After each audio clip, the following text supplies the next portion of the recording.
तो आप मुझे ये बताएं कि हम अपने लिवर को बिल्कुल ठीक कैसे रख सकते हैं? लिवर जो है ना, उसको ठीक रखने के लिए आपको ख़ुद को ठीक रखना होगा।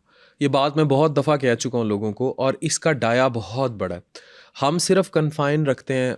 मैं जब कहता हूँ ना वर्ड डॉक्टर यूज़ होता है, मसीहा, तो उसमें फिर बहुत सारी डायमेंशंस आ जाती हैं।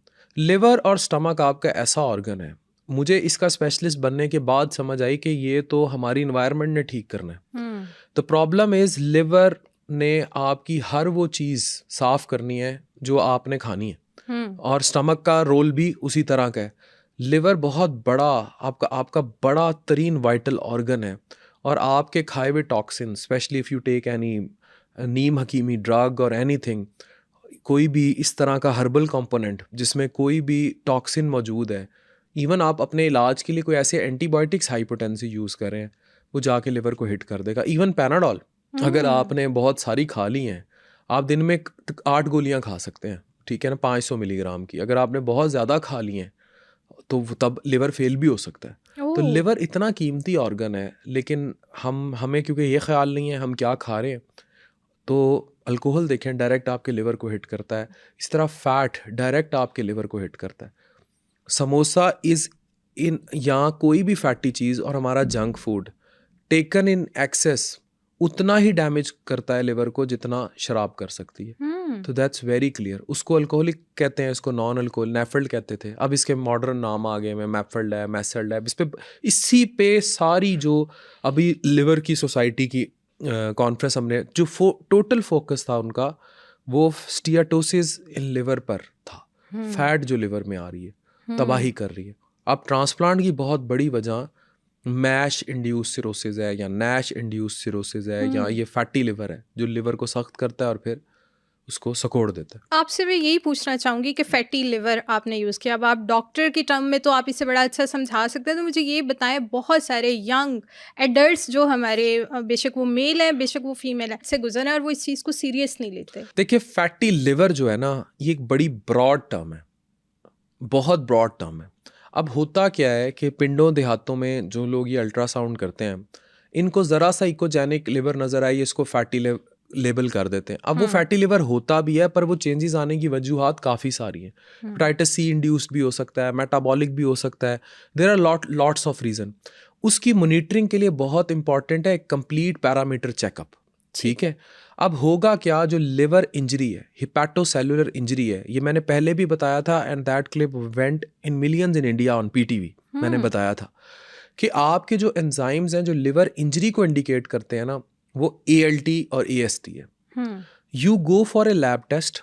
अब ये बातें जो मैं आपको बताने लगा हूँ ना, इसकी लाहौर में हेपेटोलॉजिस्ट 5,000 फीस लेता है, और हम मुल्तान में बैठ के 2500 फीस लेते हैं। लेकिन ये अब हम मुफ्त आपको बताते हैं फी सबीलिल्लाह, और बहुत ज़्यादा मैं बताता हूँ सिर्फ इसलिए कि आप घर बैठे इन चीज़ों को काउंटर कर लें। You will go with your checkup, आप अपना अल्ट्रासाउंड कराया, आपको फैटी लिवर आ गया। अब पीपल स्टार्ट ऑब्सेस्ड, परेशान होना शुरू हो जाते हैं, मुझे तो फैटी लिवर आ गया। अब हर बंदा फैटी लिवर की बात कर रहा है, जिन्होंने अपने प्रोडक्ट्स बेचने हैं। इवन हम लोगों ने सुपर फूड्स जो इंट्रोड्यूस कराए नरिश में डॉक्टर नाजिश के, तो हम भी फैटी लिवर को टारगेट कर रहे हैं।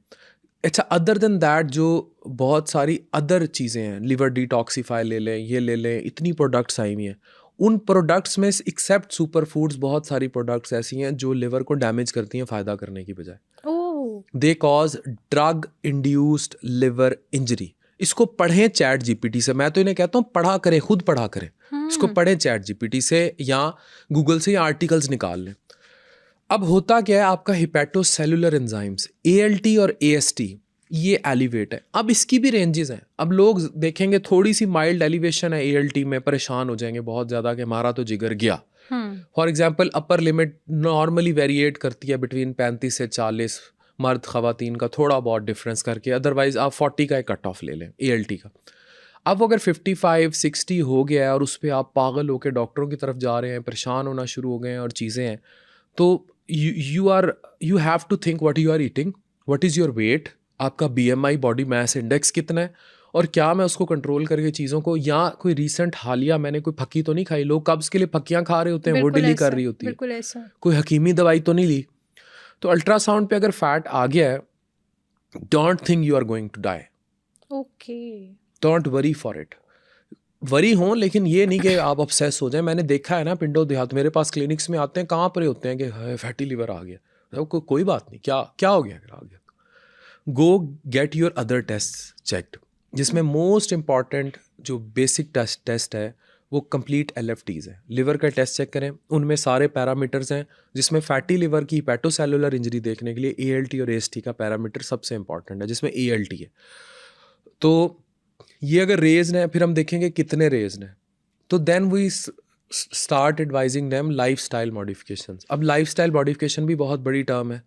अब वो एक तो समझाना औखा, फिर इस दौर में जहाँ इम्प्लीमेंट करवाने के लिए तो इनके पैर पड़ना पड़ेगा। बिल्कुल ना ऐसा इनको है। समोसा बम कहने से समझ तो आई, ये मुझे खुशी है कि इनको समझ आई, लेकिन उसको इम्प्लीमेंट कराने के लिए इनके पैर पड़ना पड़ेगा, बिल्कुल ऐसा है। ऐसे नहीं समझ आनी। तो उसमें क्या है कि लाइफस्टाइल मॉडिफिकेशन ये है कि आप अपने आप पर तवज्जो दें। क्या हम 8 घंटे सो रहे हैं? मैं बिल्कुल नहीं सो रहा रात को 8 घंटे। 8 घंटे पीसफुल नींद is compulsory for every human being. अभी ये जो सीरिया की जेलों से निकले हैं, उनको सोने ही तो नहीं देते थे वो। सबसे बड़ा तशद्दुद जो जेल में किया जाता है ना, जिस्मानी से भी ज़्यादा, वो साइकोलॉजिकल है। उनको जगा के रखते हैं, बिगेस्ट टॉर्चर। तो सीरिया की जेलों से ज़्यादा टॉर्चर तो हम अपने माशरे में खुद कर रहे हैं। पूरी रात हम देखते रहेंगे उन फैमिली व्लॉगर्स को जिनके बारे में मैं बहुत कुछ कह चुका हूँ, और फिर उनका असर लेंगे। उनकी शादियों पे पैसा फेंका जा रहा है, या उनको गोल्ड प्लेटेड फ़ोन दिए जा रहे हैं, या शेर के बच्चे, जो भी whatever they are doing, they are opening restaurants.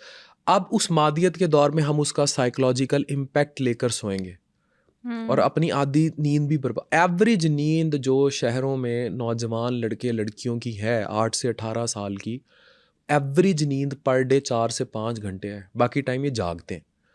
अगर माँ बाप समझते हैं कि अपने बिस्तर में जाके सो गए हैं, तो नहीं, वहाँ हेमोलॉजी शुरू हो गया। They haven't slept. ये चीज़ याद रखें।